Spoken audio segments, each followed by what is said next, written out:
Hey guys, I already have Markdown tutorial on this channel, but what I want to discuss today, it's one tool that is specialized for it, and it's called Apostrophe. So find it for your operating system. For example, in my case, I can find it on my Play Store, and I'm using Fedora Linux. So install it, and you are going to get interface like this. And I'm using this double view because I like it better, but if you prefer some other arrangement, check this out. You can go with full width, you can go with half height, or you can choose window width option. It's absolutely up to you. So with half width, on the left side we are going to have editor, on the right side we are going to get preview. And if you want some other theme or something, you can find it in here. You can find multiple modes, preferences, and nothing much. So now let's test it with some basic Markdown syntax. Alright, let me check this out. I'm going to copy these two paragraphs. This is created by ChatGPT, by the way. I'm going to paste it in here. And yeah, we have these two paragraphs. Looks nice. Now I'm going to have one break line. Now let's see about links. I have that link in here already prepared. Yeah, it works. Let's put some image.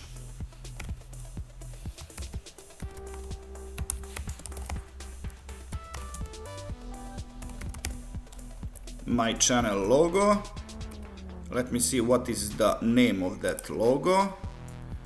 KSTech PNG. Okay, I guess that there is some problem in looking into local directory. Let me check the path. I'm going to copy full path. Let's try like this. Going to paste it. Yeah, that's cool. Alright, I don't know exactly why, but Apostrophe doesn't support files from local directory. That is good to know. Let's see how coding is going to look. Not particularly interesting. Let's see coding multi-line.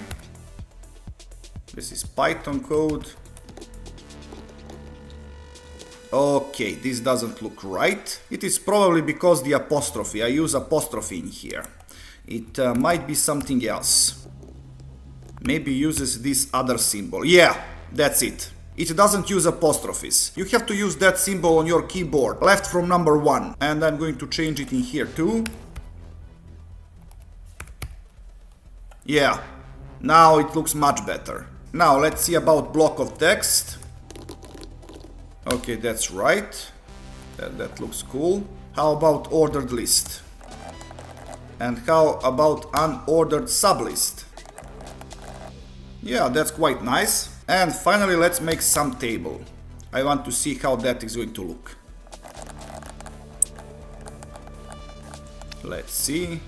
Yeah, that's quite nice. But now I want to center these numbers, so I'm going to remove this. No, it should be column. Now this number 1 is centered. Let's do the same with number 2. Yeah, that's completely fine. And now I want to see something else. Let's get back to these paragraphs. And I want to italicize this part. Not particularly obvious. Let's try to bold it. I'm going to bold some other text. Yeah, and what about both italicize and bold text? So 3 times this asterisk sign, and yeah, we have it. Alright guys, so thumbs up for this application, although I still don't understand why it doesn't support local files for linking. And in here, with coding, instead of apostrophes, you have to use this comma-like sign. And as I said, that is button left from the number 1 on your keyboard. So guys, that's all for this episode. I hope that you learned something new and interesting. So please like, subscribe. See ya!